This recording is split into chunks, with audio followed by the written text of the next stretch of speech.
Rambut perempuan dalam pandangan syariat. Rambut sering disebut sebagai mahkotanya perempuan. Sebagai mahkota, tentu rambut bisa dikatakan perhiasan yang bila dipandang sangat bagus, indah, dan cantik.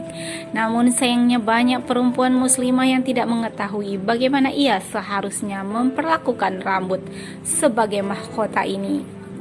Allah Ta'ala berfirman, awit tabi'ina ghairi awlil irbati minar rajali awit taflil lazina lam yatharul ala awratin nasya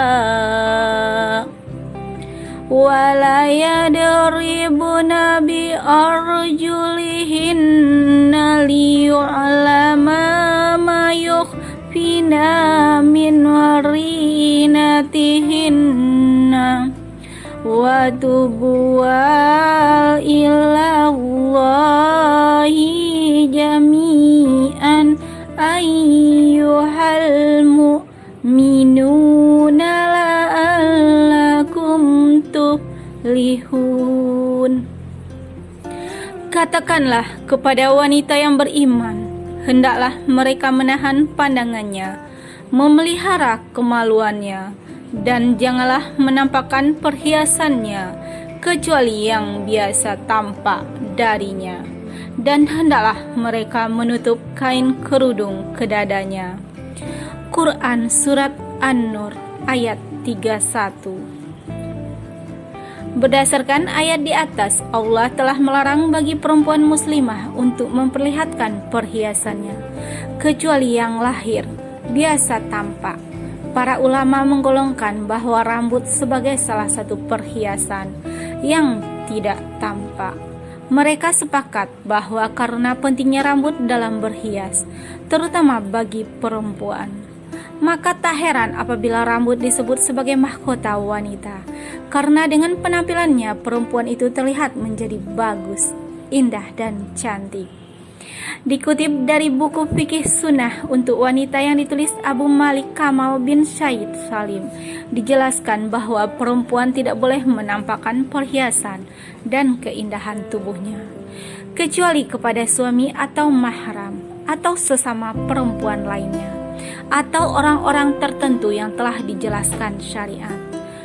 Rambut sebagai perhiasan yang tidak tampak ini dianjurkan syariat untuk dirawat dengan baik, apalagi bila perhiasan ini untuk diperlihatkan atau untuk menyenangkan suaminya.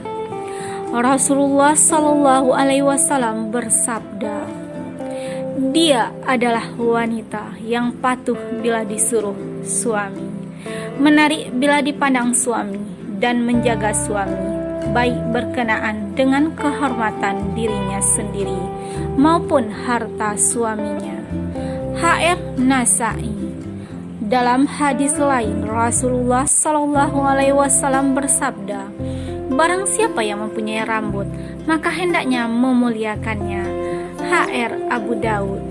Dalil ini menjelaskan bahwa perempuan muslimah atau seorang istri boleh merawat atau dianjurkan memperindah rambutnya hanya untuk diperlihatkan dan menyenangkan suaminya. Hukum syariat tentang rambut perempuan. Tentang masalah rambut, syariat memiliki ketentuan yang mengaturnya. Ada hukum-hukum yang berkaitan dengan rambut wanita. Disarikan dari ceramah Al-Ustazah Ummu Ishaq Al-Attasyariyah, berikut penjelasannya. Yang pertama, mengumpulkan rambut, mengikat jadi satu di bagian paling atas dari kepala si wanita tidaklah dibolehkan. Dalilnya adalah hadis Abu Hurairah radhiyallahu anhu. Ia berkata, Rasulullah Shallallahu Alaihi Wasallam bersabda, sinfani min ahalin nari lam arahuma qaumun ma'uhum siyatun ka'aznabil baqari yadribuna bihin nasa wa nisa' kasiyatun ariyatun mumilatun mailatun ru'usahunna ka'asnamatil bujati lailati la yadkhulnal jannata wa la yajidna rijaha wa inna rihaha la yujadu min masyiratin kaza wa kaza. Ada dua golongan dari penduduk neraka yang akan belum melihat mereka sekarang. Yang pertama, suatu kaum yang bersama mereka ada cambuk-cambuk seperti ekor sapi yang mereka gunakan untuk mencambuk manusia. Yang kedua, para wanita yang berpakaian tapi hakikatnya telanjang. Mereka miring lagi membuat orang lain miring. Kepala-kepala mereka seperti punuk unta yang miring. Mereka tidak akan masuk surga dan tidak akan bisa mencium bau wangi surga. Padahal wanginya bisa tercium dari jarak perjalanan sekian dan sekian. HR Muslim. Fatwa dari Al-Lajnah Ad-Daimah Lil Buhuths Al-Ilmiyah wal Ifta.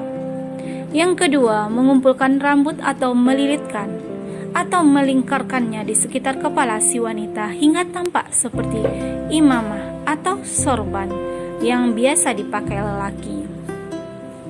Hal ini tidak diperbolehkan dengan alasan ada unsur tasyabuh, meniru atau menyerupai lelaki. Yang ketiga, mengumpulkan rambut dan menjadikannya satu ikatan atau kepangan ataupun lebih lalu dibiarkan tergerai tidaklah menjadi masalah. Boleh saja selama rambut tersebut tertutup dari pandangan mata yang tidak halal melihatnya. Mengapa dibolehkan? Karena tidak ada larangan tentang hal ini. Fatwa Al-Lajnah Ad-Daimah. Yang keempat, haram menyambung rambut wanita dengan rambut yang lain atau disambung dengan sesuatu yang membuat kesamaran. Disangka oleh yang melihat sebagai rambutnya, padahal bukan rambut. Dalil yang melarang menyambung rambut diantaranya hadis la'anallahul wasilata wal mustausilata. Allah melaknat yang menyambung rambutnya dan meminta disambungkan rambutnya. HR Bukhari dan Muslim. Yang kelima, mengeriting rambut menurut hukum asalnya tidak apa-apa, melainkan jika dilakukan karena tasyabuh dengan wanita-wanita yang fajir lagi kafir, hukumnya menjadi tidak boleh. Fatwa Asy-Syaikh Ibnu Utsaimin T. Rasulullah Shallallahu Alaihi Wasallam bersabda, siapa yang menyerupai suatu kaum maka ia termasuk golongan mereka. HR Ahmad dan Abu Daud. Disahihkan Asy-Syaikh Al-Albani dalam Sahih Al-Jami.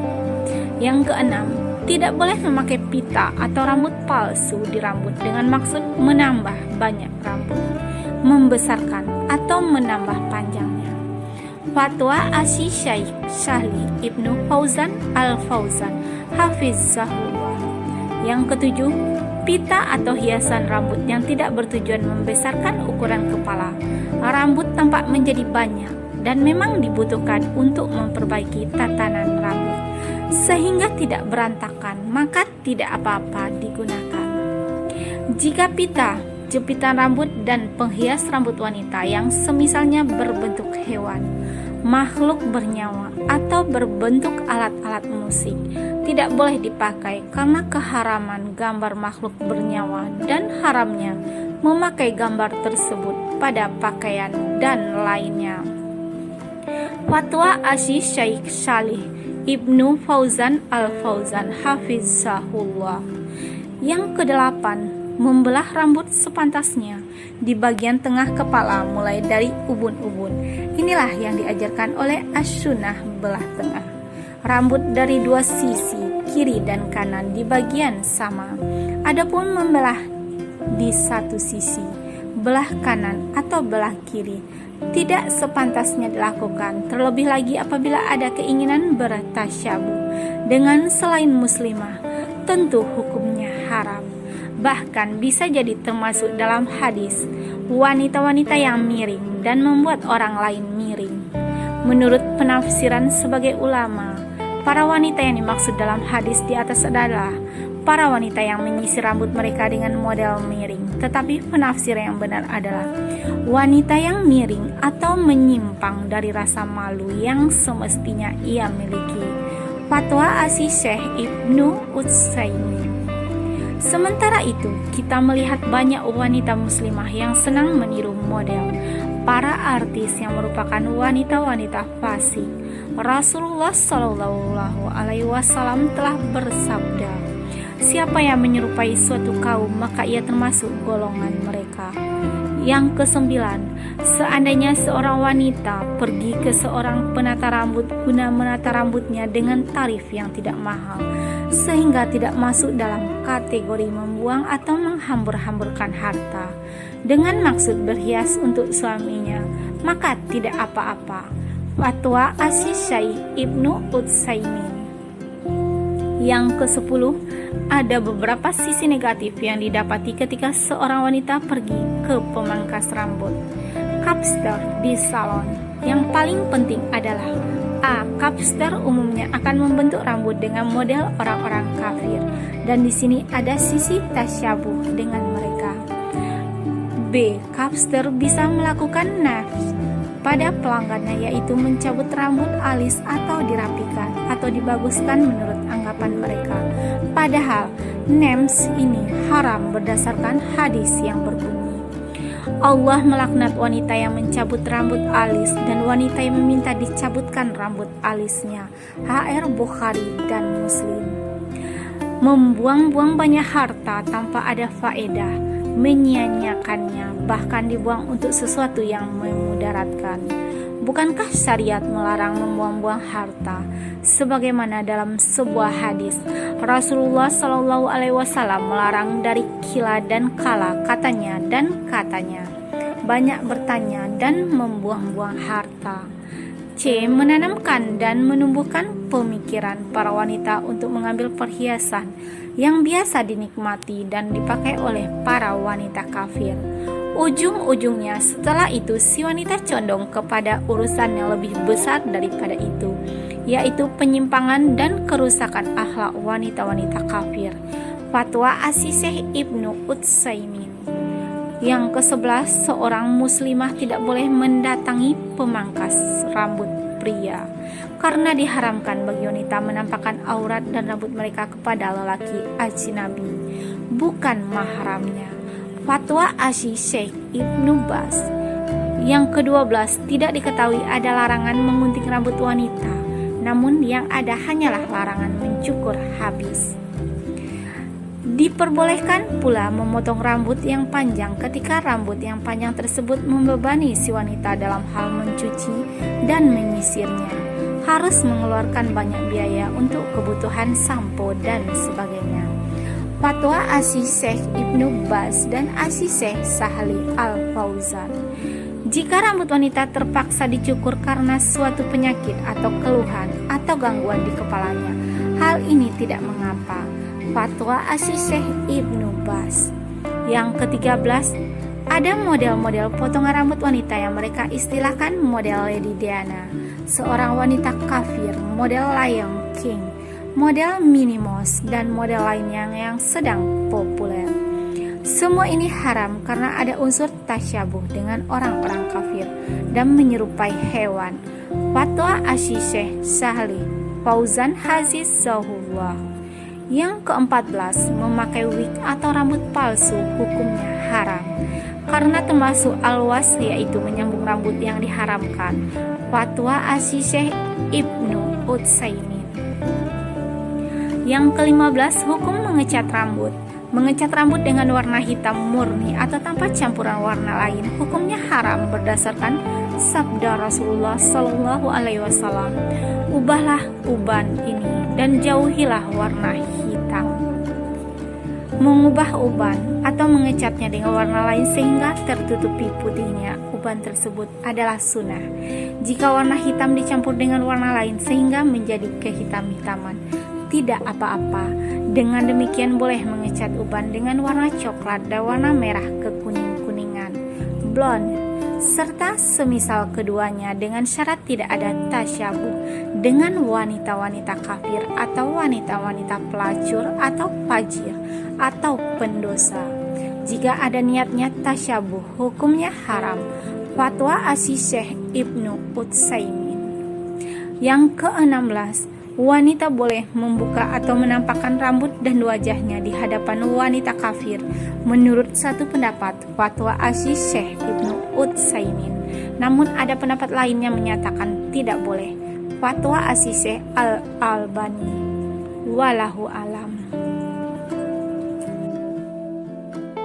Sibuk urus butik Ramadan tahun ini, Ivan Gunawan hanya ambil job program sahur di televisi. Dilansir dari Tribunnews.com Jakarta, Ramadan tahun ini Ivan Gunawan hanya mengambil pekerjaan di stasiun televisi di waktu sahur saja.